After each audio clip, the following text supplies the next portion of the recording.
Sir Henry Nodus. The name curdled milk and choked laughter in the throats of men. A knight he was by title, but his soul bore the black stain of 1,000 sins. Perjury rolled off his tongue like honeyed wine. Incestuous whispers followed him like a foul wind. They said he coveted his own daughter, a pale slip of a girl with haunted eyes, and adultery. He wore it as a badge of honor, leaving a trail of broken hearts and shattered vows. His manor, a looming edifice of grey stone, sat upon a windswept hill overlooking the village. It was a constant reminder of his presence, even in death.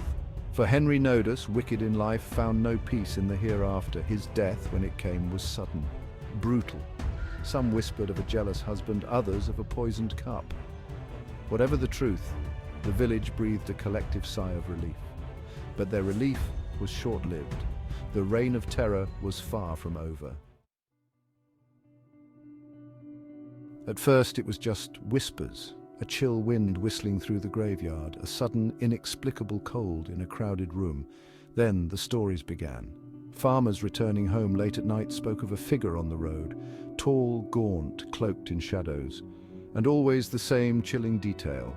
He wore a sheepskin. Not as a garment, but draped over his head, the wool matted and thick, the empty eyes staring out into the night.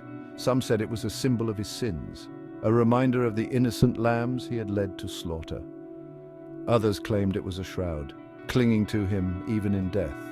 Whatever the truth, the sheepskin became a harbinger of fear, a symbol of the darkness that had descended upon the village. The rumors intensified, gaining substance with each passing day. The figure was seen more often, always at a distance, always shrouded in darkness. But one detail became chillingly clear. It haunted the vicinity of his daughter's home. The daughter, now a woman grown, lived in a small cottage on the edge of the village. She had inherited her father's dark eyes, but hers held a flicker of fear that spoke volumes. It was at her doorstep that the Spectre made its most terrifying appearances. Villagers, emboldened by shared terror, tried to confront the apparition.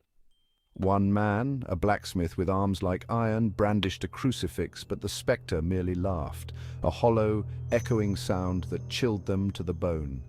Another, a young man fueled by love for the haunted daughter, drew his sword, but the blade passed through the Spectre as if it were mist. The young man fled, the sound of his own screams ringing in his ears.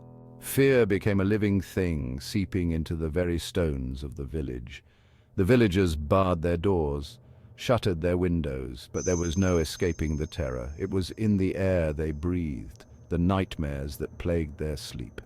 Desperation drove them to the church, to the old priest who had served their parish for generations. But the priest, his face etched with fear, could offer no solace. He spoke of ancient evils, of sins that echoed through generations. He advised them to seek help from a higher authority. They needed a bishop's intervention. The bishop, a man of God renowned for his piety and wisdom, listened patiently to their tale. His eyes, sharp and intelligent, missed nothing. He saw the fear etched on their faces, heard the tremor in their voices, and when they were done, he spoke, his voice deep and resonant. This is no ordinary haunting. This is the residue of a life steeped in wickedness. Sir Henry Nodus was a man of dark appetites, and his sins have followed him into death. He spoke of the sheepskin, a symbol of unholy sacrifice, of the devil's mockery of God's own lamb. He explained that ordinary methods, crosses and swords were useless against such an entity. This was a battle for the soul, and it required a weapon forged in the fires of faith. Bring me a vial of holy water consecrated on the holiest of days. With this I will confront the Spectre, and with God's grace banish it from our midst. The villagers, clinging to his words like a lifeline, wasted no time. They returned the next day, their faces etched with a mixture of hope and trepidation, carrying a vial filled with the sacred liquid. The time had come to confront the sheepskin Spectre. The bishop, armed with the vial of holy water and a crucifix of beaten silver, led the villagers to the daughter's cottage. The sun had already set and the air was thick with the promise of rain. The cottage windows were dark, the door slightly ajar. A collective gasp escaped the villagers as they saw the sheepskin Spectre. It stood on the doorstep, its back to them, the wool matted and foul, the empty eyes fixed on the cottage door. Begone, foul spirit! Your time on this earth is over. Return to the darkness from whence you came. The spectre turned slowly, deliberately. For the first time, the villagers saw its face, or what was left of it. The flesh was rotted and decayed, eaten away by time and sin. The eyes glowed with an unholy light, the mouth frozen in a silent scream. It lunged at the bishop, its claws outstretched, but the bishop stood his ground. He splashed the holy water on the creature, and a hiss like steam escaping a furnace filled the air. The spectre recoiled as if burned, its form flickering, its screams echoing through the night. The final confrontation was at hand. The bishop pressed his attack, splashing more holy water, his voice a weapon against the darkness. The spectre writhed, its form shrinking, its screams turning into whimpers. The sheepskin that cloaked it began to smolder, then burst into flames.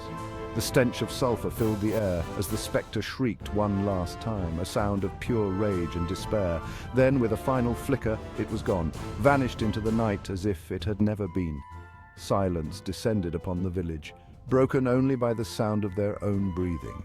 The bishop, his face pale but resolute, lowered the crucifix. The vial of holy water slipped from his grasp and shattered on the ground, the remaining drops sizzling on the cobblestones. The villagers, slowly, hesitantly, began to cheer. The sound started as a murmur, then grew into a roar that echoed across the valley. They had been delivered from evil, their nightmare banished. The haunting was over. The village, forever marked by the shadow of Sir Henry Nodus, began the slow process of healing. The daughter, her face etched with a lifetime of sorrow, finally found peace, and the sheepskin, symbol of fear and despair, was never seen again. The bishop's words that night became a legend, whispered around hearths and passed down through generations.